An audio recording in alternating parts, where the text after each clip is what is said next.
título é A Paranoia Advém da Resistência em Ver a Inveja. Então, só o título já dá para a gente conversar um pouquinho. Antônio, o que você gostaria de falar sobre o título?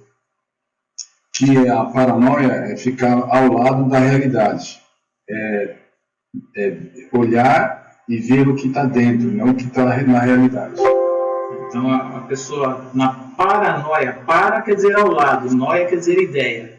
Então, a pessoa que está na paranoia, ela está mergulhada em ideias fantasiosas que a deixam fora da realidade. Muito bem. E o André, o que gostaria de comentar? Eu gostaria de falar o seguinte, né? O estudo do Dr. Kepp é muito bacana porque ele faz comparações, né? Assim, muito elucidativas. Então, por exemplo, aí, né? A gente consegue ver que, ó, a gente poderia ler essa frase assim, ó: o delírio advém da censura em ver a inveja ou outras patologias que a pessoa tenha, né? Então a gente vai entender melhor esse processo, né? Nossa, eu gostei. Qual foi a palavra que você usou agora? Elucidar. Elucidar. Eu tô meio... Hoje você está... Eu coloquei eloquente. Esse blazer emprestado aqui Incorporou, né, a academia. Não, tá bonito. Vamos lá, gostei. Então hoje nós vamos falar, ou melhor, ler a respeito desse tema, né? E fazer alguns comentários, depois a gente repassa a palavra para os nossos amigos, tudo bem? Então, começando então. Existem 3 passos para o indivíduo cair na enfermidade. A. O processo de inveja que produz a inversão. B. A censura que breca a consciência. C. E a projeção que forma os delírios. Aqui, André, Antônio, a gente pode constatar já o trio da enfermidade, né, Antônio? Né, o trio infernal, porque tudo começa com a inveja. E a inveja, neste caso, né, quando não conscientizada, ela vai produzir inversão, que é, vamos dizer assim, né, o inverso do que deveria ser o bom, o belo e verdadeiro. A pessoa rejeita, ataca, né? Vai optar pela raiva, pelo medo, pelo ódio, pela feiura, né? Pela vingança. E como ela não quer ver nada em si, ela então vai bloquear essa consciência, que é o que nós chamamos de censura. E isso ela força o quê? Um breque à consciência. Então, uma das primeiras sensações de censura são essas emoções exageradas, né? Por exemplo, muito medo ou muita raiva. É sempre algo assim que fora do que seria o equilíbrio, né? Destoa, né? Mas aí você vê, né, Val, que essa questão de muito medo, muita raiva, é até quase que uma consequência, né? Porque a gente vê que a inveja, ela é a mãe de todos os vícios, né? Então, dentro ali da inveja, você cabe todos aqueles que a gente conhece, né, como os pecados capitais, né? Então,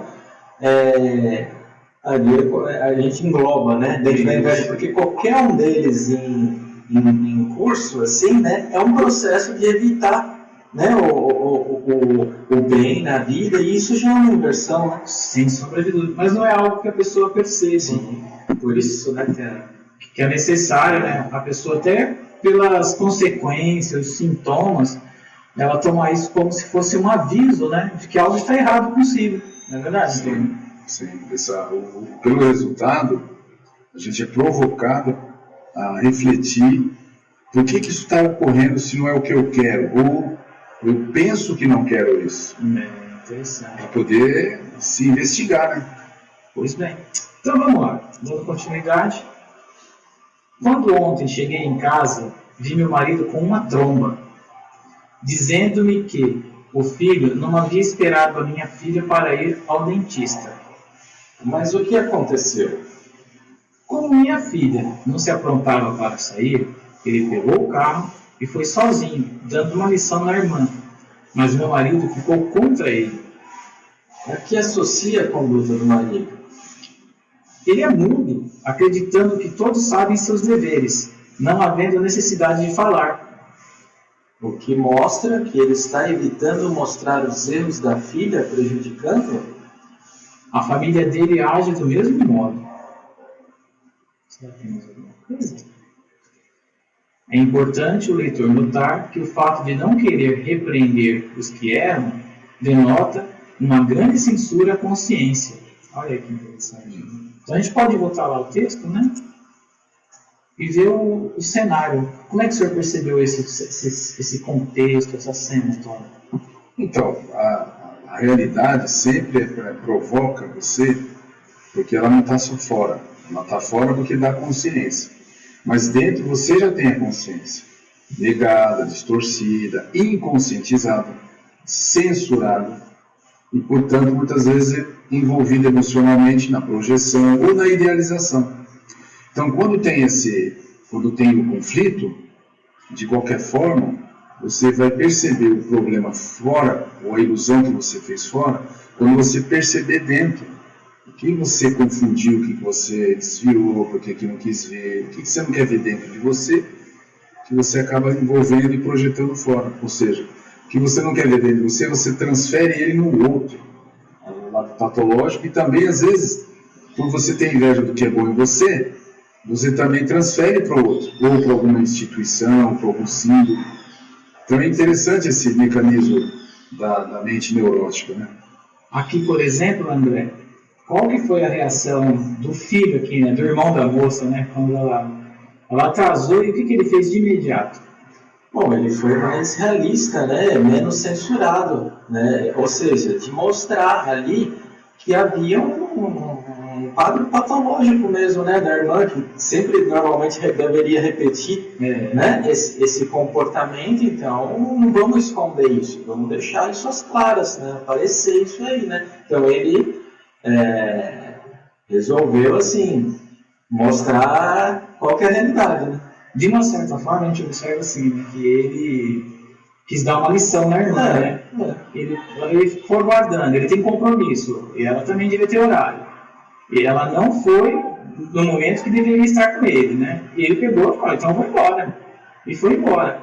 E aí, no caso, né, o marido, né, o pai, achou ruim que o filho fez aquilo, né? Olha, como que ele deixa a irmã aqui, né? Vai atrasar a menina, coitado. Aí você vê assim, né, que nessa situação é típica. Pelo menos o marido, no caso, e até a mulher aqui, né? Mas a questão de não ver. Sempre vai cair nessa questão de não querer ver um problema ali que existe na conduta de alguma pessoa. No caso ali era da menina e do pai, né? É verdade. É interessante aí que há um pacto que o filho cortou, né? Que ali com o que era, dá a entender que ela deveria sempre repetir essa conduta, e o rapaz já de paciência esgotada perdeu a paciência e foi embora. E aí, tudo bem que de repente ele poderia falar com ela, mas será que ele já não falou em outro momento, né? E ela não parou para ouvir? Não estava adiantando, então, vou embora, quem sabe assim ela atende, né? Também não deixa de ser uma censura da parte dele, mas enfim, é importante a pessoa perceber, no caso aqui, se é um compromisso que essa moça tem, por exemplo, ela é um dentista. Que é importante para ela. Que ela é importante. De certa forma, ela está se atrasando com o quê, né, Antônio? Para não fazer a cura, senão se restaurar. Os dentes dela não é algo bonito? Ela não quer cuidar do que é bonito na vida. Quer estragar. Uma coisa interessante que eu estou pensando aqui, né, Val, que é o seguinte: independente da patologia individual que cada pessoa envolvida na história possa ter, e a gente pode analisar assim, individualmente, cada um na situação, o fato é que a situação em si demonstra uma conduta patológica, no caso ali, muito explícita assim, né, da filha, né, e também do marido em querer acobertar. Né? Que ele fica chateado, né? Ele ficou com raiva porque o rapaz foi e deixou a menina, né? E é interessante, né, que isso mostra, né, ó, a família dele age do mesmo modo, né? Quer dizer, não fala nada, e quando tem alguma reação, como que é a reação? Então, mas é a censura também, né? Não é? Porque dos dois jeitos, né, Antônio? Então, se ela está adiando a restauração dela, de se curar, ele também está reforçando isso nela, o pai. Fazendo um pacto, né? Um pacto, então ele não está ajudando ela a se enxergar, né? Se perceber. E, consequentemente, ele está ajudando ela a se estragar. Se prejudicar. Né? E quando a gente não fala a verdade para o outro, né? O que acontece? Né? O outro permanece no erro. E se ferra, se estrepa. E o detalhe, né? Ele acaba também prejudicando o seu entorno, né? Envolvendo as pessoas, né? Que está tentando fazer que essa censura, né, que o Antônio falou, essa censura à consciência, né? Sim, e não o a comportamento, a conduta ali que é doente, patológico, enfim. Não é num nível muito avançado, mas requer atenção, né? Porque a pessoa ela começa, assim, pouco a pouco, sabotando, né, com coisas assim, situações que são corriqueiras, coisas pequenas, sim, mas isso vai ganhando proporção se a pessoa não observa, né? É isso mesmo. Agora, aqui em outro caso, já estou meio isolada, mas quero ainda me isolar mais, porque penso que os outros atrapalham a minha vida, falou Iene. Agora vamos ver o Antônio falando. Vamos, Antônio, seu vermelhinho. Atrapalha no quê? Perguntei. Nas ideias e emoções. Essa atrapalhação não é por causa da censura e repressão que a senhora tem em seu próprio interior? Que ideias são essas que a senhora tem? São contra mim, me desejando mal, entre outras coisas. Então, a senhora coloca nos outros essa sua atitude contra a própria existência? Olha que interessante, né, André? Aqui ocorre um fenômeno que é qual, André? É a censura, né? E a projeção. E a projeção, claro, né? Ela não vendo nada em si, ela coloca todo o problema que ela tem nos outros, fora. E isso acontece corriqueiramente, né? Com todo mundo, em maior. Quando a gente está com muita fé de alguma implicação que alguém está causando na gente, é bom parar para refletir. Esse pensamento é um pensamento de um problema real do outro ou tem alguma coisa em mim que eu não quero ver? Porque assim, é interessante a gente observar assim, né, que geralmente quando a gente, em análise, o Antônio sabe disso, o André também, né, os nossos colegas aqui que já estão há mais tempo conosco também, que já experimentaram ou experimentam a psicanálise como terapia, ela sabe que isso acontece no divã, né? A gente geralmente relata um fato, sobretudo quando há um envolvimento emocional exacerbado, né, e que a gente leva uma situação de forma até transtornada, em que a gente demonstra melhor, ansiedade, uma certa angústia. Então a gente está falando do outro, aquele caso é real, concorda, André? Sim. Não, é um fato, eu discuti com fulano porque fulano foi grosseiro, fulano pisou na bola, não assumiu a responsabilidade dele, foi um 7-1, né, Antônio? Enganador, sim, né? Foi fraudulento. É fato, não é, André? Sim. E você tem razão de até reclamar do outro. Agora, esta forma que você está reclamando, que demonstra que você está muito afetado, isso revela que, de alguma maneira, o que está acontecendo com essa pessoa? Vou passar para você e para você. Primeiro para o André. O que está acontecendo com essa pessoa, André? É um processo realmente de projeção, né? Porque não quer ver que tem aqueles elementos de alguma forma, né, no interior dela, né? E então ela se recusa, censura, né, a visão daquilo nela própria e começa a ver nos outros. Mesmo que a pessoa, né, essas outras pessoas tenham esses elementos, ela vê de uma maneira amplificada e pior, fica só vendo lá, não vendo em si. Tem uma desculpa para poder agredir, se sentir superior, melhor que os outros. E arrumar o pretexto, se vitimando de estar se defendendo. Mas está se defendendo do quê? Daquilo que aquela atitude que aquela pessoa fez, que pode ser inclusive uma coisa errada. Sim. Mas a forma de lidar com aquilo não te confere o direito de estar sendo justo, honesto e lúcido. Por quê? Se você lidar censurando e se envolvendo, você está fora de si. Você entra num emocional e não percebe como ajudar aquela pessoa ou como resolver aquele problema.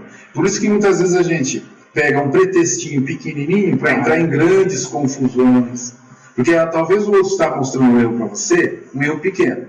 Mas você está tão carregado de a procura de despejar uma raiva, um ódio, que você depois tem até justificativa. Ele olhou feio para mim e eu matei ele. Não queria ter feito isso, se ele não tivesse olhado feio para mim. Entende? A culpa é do olhar feio. Aí você mata a pessoa. A pessoa já anda cheia de ódio, né? Agora é interessante observar, por exemplo, né? O enganador, né? O 171, o fraudulento, o falseador, ele mostra que aspecto nosso, né, Antônio? Porque para ele poder engabelar a gente, é porque a gente é o quê, então? Não, a gente tem também problema, né? Não é do que, né? De se auto-enganar, sabotagem, inveja, né? Desonestidade. Você não percebendo a desonestidade alheia, você entra na história do outro. Se você não percebe a sua própria desonestidade, você vai entrar, vai se envolver com desonestos. Não é? Vai achar o quê? Simpático, vai idealizar. Sim. Por que inconscientemente as pessoas, às vezes, por exemplo, entram num relacionamento, aí sai porque o cara tinha um problema grave, a mulher reclama, aí vai para outro relacionamento, pior Não é ainda. tão diferente, né? E vai indo. Então só acha o homem assim, porque você tá simpática a isso. É interessante que a pessoa pensa assim, mas eu não sou enganador, eu não sou fraudulento, eu não sou um 71. Mas de alguma forma a gente favorece isso, né? Agora, por que a gente é tão desprotegido em relação a esse tipo de pessoa, de conduta, né? Mas é enganador e fraudulento com relação a si mesmo. Porque o que acontece? O que a gente observa, né, nesse comportamento? Claro que no nível inconsciente a pessoa não tem, né, clareza assim, disso, mas o que é? Ela quer continuar na manutenção daquela patologia. É a situação que acontece aqui, ou seja, ela gosta, sente até prazer de ficar vendo, né, que os outros é que atrapalham ela na vida, sendo que na verdade é ela que atrapalha a própria vida. E ela quer viver nessa manutenção de que tipos de pensamentos ela mesma fala, que na verdade são pensamentos que não são favoráveis a ela, né? São pensamentos contra ela mesma, de rebaixamento. Aí entra uma coisa muito importante que o Dr. Kepp descobriu, e isso ajuda muito hoje a psicanálise a se aprofundar mais ainda, né? Psicanálise integral, que é o fenômeno da inversão. A pessoa tira prazer em se prejudicar, Isso. mas ela não percebe isso.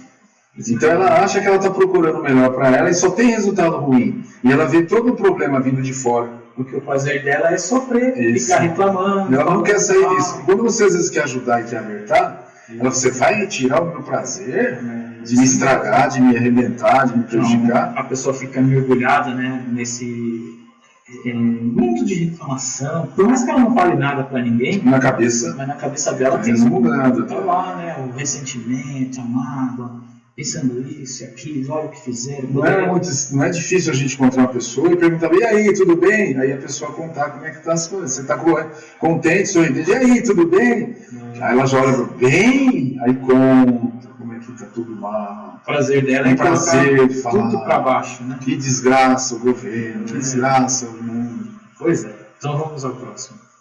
Estou mostrando este exemplo para advertir o leitor que existe uma conduta que Freud denominou instinto de morte, mas que se trata de uma atitude de ataque que a pessoa faz a si mesma e que coloca no outro, criando uma tensão desnecessária na vida social.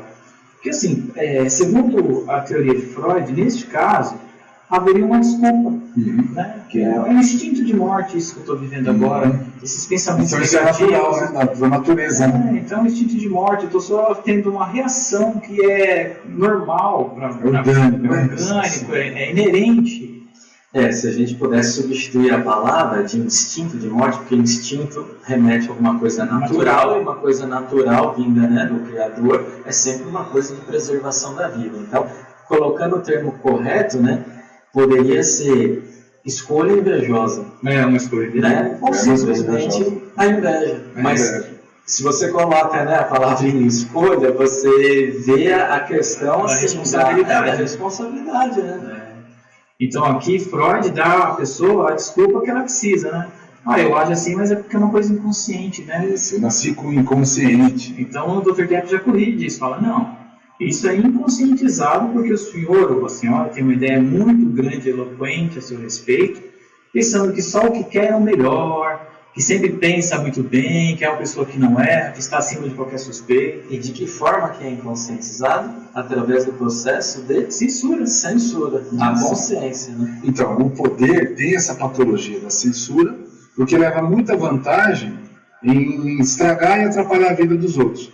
O que acontece com os incautos? Ou seja, com a maioria da população que não percebe essa inveja.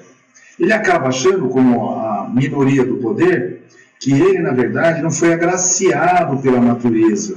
Então ele não desenvolveu, ele não veio na natureza dele, não foi dado por Deus um privilégio de ser menos, de ter menos inconsciente e sendo mais astuto, para numa sociedade de competição se dar melhor, se dar bem. Golpista, né? Então golpista, aí ele se acha assim que Deus não o privilegiou com uma natureza ruim.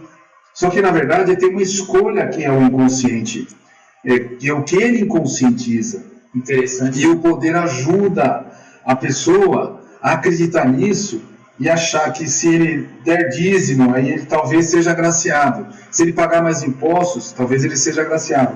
Se ele ruminar mais, não trabalhar, ele talvez seja agraciado. Então, nesse sentido, há um pacto. Os dois têm a mesma patologia praticamente. Eles se conectam, o pacto sempre existe quando existe uma conexão entre elementos patológicos. Como que 1% da população do mundo dominaria 99%? Se 99% não estivessem envolvidos na mesma inveja de autossabotagem. Uma outra palavra, né, mais do que envolvido, é alienado, né? Alienado da verdadeira realidade, é isso mesmo. No sentido de estar afastado do bem, da verdade, né, da consciência, da realidade. E a pessoa não tendo essa consciência, né, não tendo uma percepção de si, ela acaba criando à sua volta uma situação de extrema tensão, que também podemos chamá-la desnecessária, né? Bom, isso cai por uma luva, porque o Antônio acabou de falar, então você veja que a sociedade ela tem os seus, não só os governantes políticos, mas os seus dirigentes, né, que principalmente a maioria, né, está alçado ao poder econômico, ele que dirige inclusive o político, né, e outros aspectos sociais. Então, você vê que o ser humano tendo essa conduta, né, o que acontece? Ele cria uma tensão desnecessária na vida social. Então, se ele tem poder na mão dele, ele faz esse estrago grande, né? E como nós também temos essa parcela, maior ou menor grau, enfim, a gente endossa isso. E estragando principalmente a própria vida e o poder que tem social, seja na família, no trabalho. Consequentemente, estende em casa, família. Vamos lá? Depois de algum tempo, a mesma cliente falou que tanto S como J haviam se desenvolvido, né, muito ao se tornarem mais sociáveis. Aqui está errado a palavra. Então, vamos lá. Então, a senhora está admitindo que a aceitação das outras pessoas é condição fundamental para o crescimento? Acredito que sim. Mas é necessário ser aceita, completou. Ser aceita ou não são outros 500, como se fala. O importante é o relacionamento. Como se vê, qualquer problema advém da projeção, ou melhor, de colocar fora o que só existe no próprio interior. É o delírio? Não? Aí está aqui. Mesmo que com essas interpretações, a cliente abandonou o tratamento algum tempo depois. Por quê? Olha que interessante, né? Estou vendo. Porque a pessoa quer ter sempre uma ideia de que o problema são os outros, que o problema está sempre fora. E se ela começa a descobrir que o problema está nela, ela é obrigada a se responsabilizar, a parar para sentir, para perceber que ela está dando um norte na vida ou tirando o sentido da vida, né? Então, quando a pessoa desconfia que aquele envolvimento, tensão social, que ela se achava até então vítima, e na análise, muitas vezes ela procura análise para reforçar que o problema está nos outros, quando ela começa a perceber, aí prova a desonestidade do ser humano, que ela vai e foge da análise, foge da consciência. Então ela queria fazer análise para quê? Para endossar. Para endossar que ela está correta, que ela é vítima dos outros. Então você veja, se a análise não conversa com a patologia dela, no sentido de fazer uma manutenção da patologia dela, ela não quer. Então você vê que a tendência, não por um instinto de morte, mas por uma escolha invejosa, é de fazer a manutenção do delírio, de viver nessa fantasia do vitimismo. Tanto que, nesse sistema que você está falando, ocorre a questão semelhante com os líderes políticos.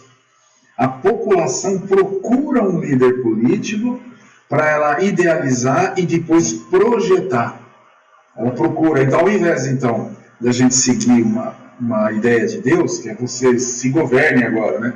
Não, mas a gente precisa de um político para governar a gente. Mas para quê? Para a gente idealizar um cara que resolve tudo, pessoa de confiança, a gente vai votar nas urnas eletrônicas, só que depois tudo que der errado, a culpa é dele. E fica esse sistema que nós estamos vivendo hoje, de projetar um na igreja do outro, no governo, no partido, no time de futebol. Então a pessoa está sempre fora de si, né? Vamos lá. Não gosto de ver minhas misérias, falou a NI.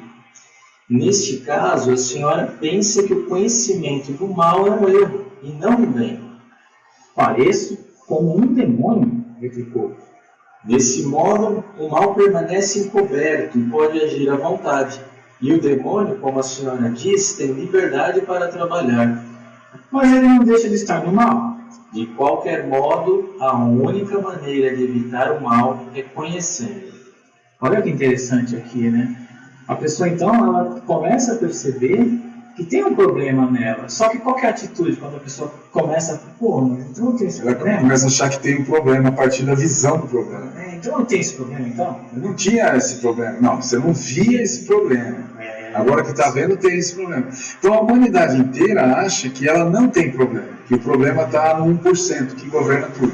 Então, Antônio, só para completar sua fala, olha que interessante, né? Essa ideia, né, que eu quero falar, que é o conhecimento do mal, o que é? É um bem. É um bem. Não é algo mal. Conhecer o mal é um bem. Por que é importante ver o mal? Vamos deixar o André falar. André, por que é importante a pessoa perceber o mal, ver o mal, não só fora, mas sobretudo o que há dentro da própria pessoa? Por que, André? A única maneira dela ela reconhecer qual é o bem que ela deve viver, né? Para ela evitar esse mal. Então vamos ver com o Antônio. Antônio, qual seria o mal que a pessoa tem dentro de si que ela não gosta de ver?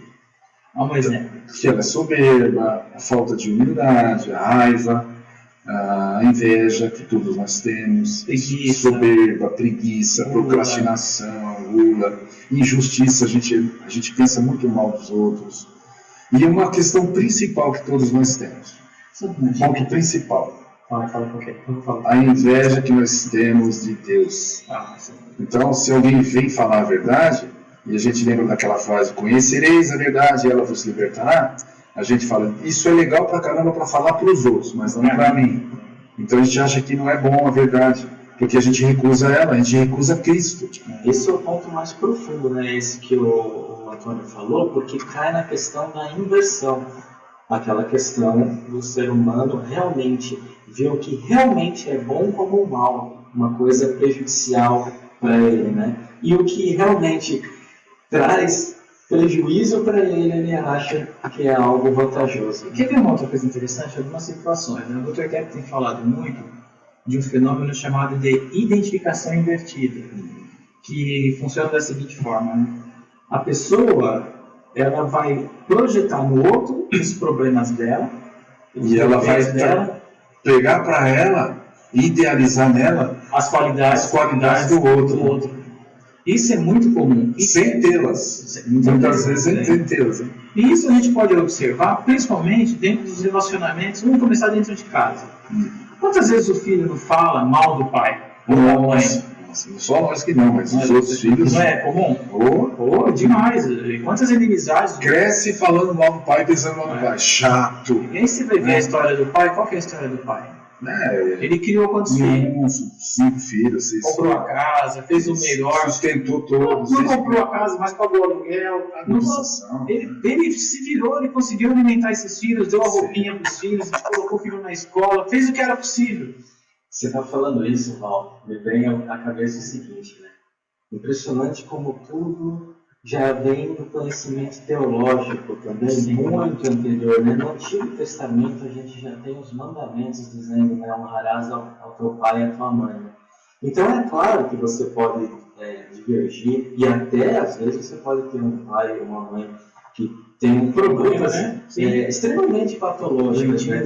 Mas no cômputo geral tem que haver esse honrar, né, esses progenitores, né? Gostou do progenitor? Gostei. Até porque, né, André, o que acontece? Você só conhece a vida, ou o amor que você conhece hoje, a profissão que você tem, o sucesso que você tem, tudo porque essas pessoas lhe deram oportunidade de você virar né? A gente tem que ser grato, né?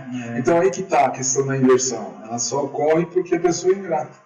Porque se a pessoa tem a gratidão, o exercício de gratidão, ela vai corrigindo a inversão, a tendência de inverter. E vai ver as coisas na dose que ela é, né? Isso. Se o pai tem um problema, ajudar o pai a ver o problema dele, porque isso vai ser bom para ele. Você ama o pai, mostra o problema para ele. Nossa, mas você veja que genialidade, né, da Melanie Klein, por exemplo, de escrever um livro. Claro que também cientistas cometem os seus erros, as vezes de visão ali. Trabalho mas um livro, por exemplo, que chama Inveja e Gratidão. Inveja e Gratidão, né, no caso do título do livro, mas colocando esse contraponto que o Antônio colocou, quer dizer, para você sair da conduta de inveja, tem que haver o oposto de gratidão. A gratidão é a própria inveja. Porque por trás da inveja, tem esse reconhecimento do bem feito, do dever que você tem.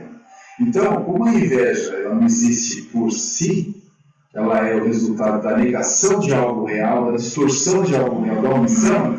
Se você conscientiza a inveja, você percebe todo o bem que você está estragando. Agora, uma coisa também, Antônio, que é pertinente. Muitas vezes a pessoa ela quer entrar também em outro discurso de se achar muito miserável, muito terrível. Muito vítima, né, no fundo. Não, quer dar a entender que ela vendo assim, nossa, como eu sou um demônio, como eu sou tão ruim, como se ela estivesse se corrigindo. Mas no fundo ela está se censurando, porque é como se estivesse falando assim, imagina eu, fulano, ciclano, ter essa conduta. Não, na verdade tem mesmo, né? Agora a pessoa às vezes exagera na visão do problema, não é porque ela está aceitando o que ela tem. Até porque ela acha que é maior. É grande demais para eu conseguir consertar. Não, então porque ela se sente tão muito superior, de que ela assim, mas como eu posso fazer isso, uma pessoa como eu fazer tal coisa? Nessa fala, né, que você colocou como exemplo, então eu pareço um demônio. Né? É uma forma censurada de ver o quanto que ela se coloca lá em cima e não pode cometer nenhum erro, não tem a humildade, né? Perceber que erra, né? Para ver que erra, né? E olha só que interessante, ó. É fácil observar que a cliente, ao se colocar como se fosse um demônio, estava censurando fortemente a consciência de seus enganos. Porque o importante é ver, não é ficar se condenando e se julgando. É ver, por que eu fiz isso? Como se você, mas você quer ser, porque a perfeição não, você quer se manter na arrogância, porque se você quisesse a perfeição, para ver o erro e sentindo o erro, né, o próprio erro, sentindo a culpa, no sentido, não ficar cultivando culpa, mas sentindo, percebendo os efeitos que tem sido daquela forma, a angústia que dá mesmo. Aí a pessoa vai se conter, não vai se deixar mudar pelos ímpetos que tem emocionais. Vai entrar em contato com a consciência. Então, numa conduta, ele busca a manutenção da máscara. Isso, e na conduta humilde, ele realmente se percebe como faltoso, como mal intencionado, e se coloca numa posição ali, né, de se sentir até, vamos dizer, até inferior, vamos dizer assim. Enquanto a pessoa quer esforçar, né, a humildade é sinônimo de o quê? Sabedoria. Sabedoria, quem abaixa, né, quem flexibiliza, ou seja, quem para se ver, se olhar por dentro, humilde, ele cresce. Vamos lá. Então, para refletir, aqui a gente tem um triângulo, que é o triângulo da infernal ou trio patológico, né? Temos aqui a inveja, que é sinônimo de quê, André? Bom, a inveja é o bem ver, né? E aqui, basicamente, é destruir o bem alheio e o próprio também, né? E aí, Antônio, se a pessoa não vê nada, o que ela faz, Antônio? Ela quer esconder, censurar. Então, a censura é o que, Antônio? Não quer ver a própria inveja. E aí ela comete a projeção. O que é projetar, né? É pôr no outro as más intenções. Será que isso acontece com a gente, André, Antônio? Pode ir, tem que ver quando não acontece. Muito bom! Às vezes não acontece tão intensamente.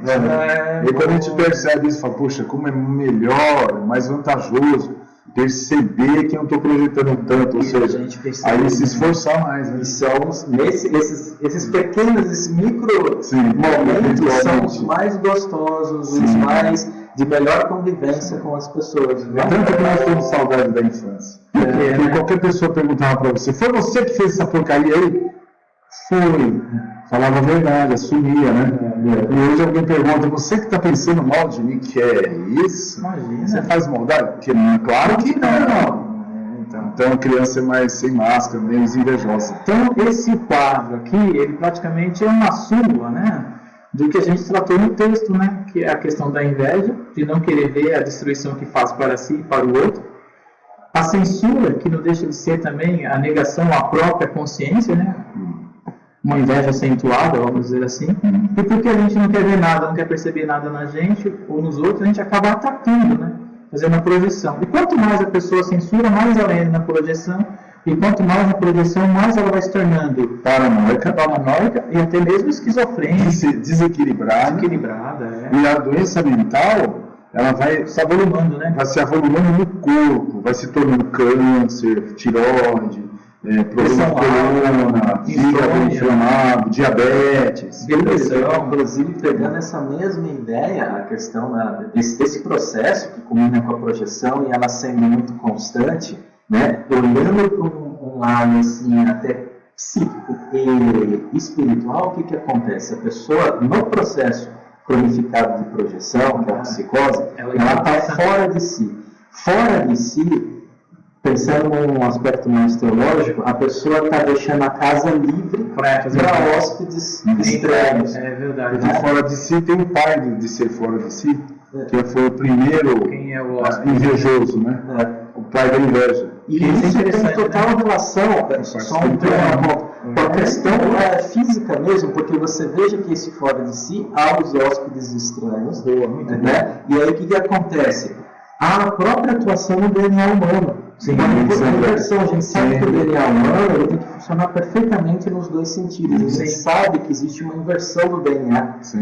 É energético. O psíquico e o espiritual.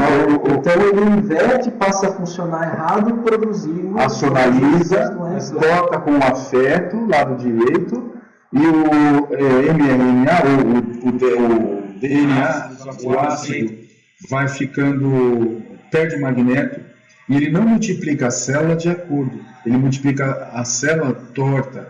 E aí essa célula torta ela vai ficando com o pH alterado, vai se acumulando uma célula na outra e a imunidade cai. A imunidade caindo começa a formar um outro corpo dentro do nosso corpo. Agora deixa eu botar um assunto que o André falou que foi tão legal, gostei da sua fala também, que é muito biológica. André, quando o senhor fala, né, do fora de si, ao mesmo tempo, quando está fora de si, você está abrindo a porta para que entrem hospedeiros, né? E esses hospedeiros, como é que a gente pode perceber no dia a dia? Por exemplo, essa conversa que fica na cabeça assim, dá vontade de falar isso para aquela pessoa, dá vontade de brigar. Hoje eu não estou me aguentando. Até vem coisa ruim na mente. Assim, hoje eu vou falar, né? Hoje eu vou falar. Então eu vou dar um basta nessa história, vou fazer isso, aquilo. Não são os hóspedes? São incentivantes. Por enquanto é só tentação. Mas quando você executa, pronto, ele já está fazendo morada. O pior é que o ser humano já se acostumou a viver tanto nesse aspecto, que é um aspecto vicioso, que ele acha que é normal, porque isso acontece na minha cabeça, na sua todo mundo. Né? Então todo mundo sabe o que acontece com todo mundo e parece que é normal da vida, mas na verdade esse é um aspecto estranho. O ser humano não era para ter esse tipo de pensamento. As relações familiares são pautadas assim, mas aquele que é afetado também, ele também pensa muito mal de si mesmo e dos outros. Então quando tem um ambiente assim, a pessoa acha normal estar nele. Quando a pessoa cai um pouco mais na consciência, ela começa a enxergar quanta agressividade, não é?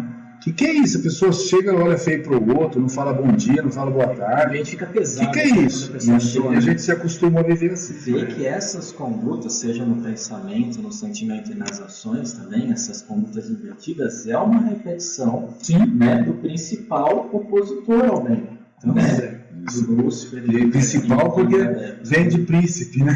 Príncipe das trevas, né? Agora, então, olha, a gente entrou num tema que eu acho que é interessante a gente aprofundar no próximo encontro. O que o senhor acha, Antônio? Opa, mundo espiritual, né? Estamos tentando já umas 2 vezes. Então, agora deu para entrar. Agora,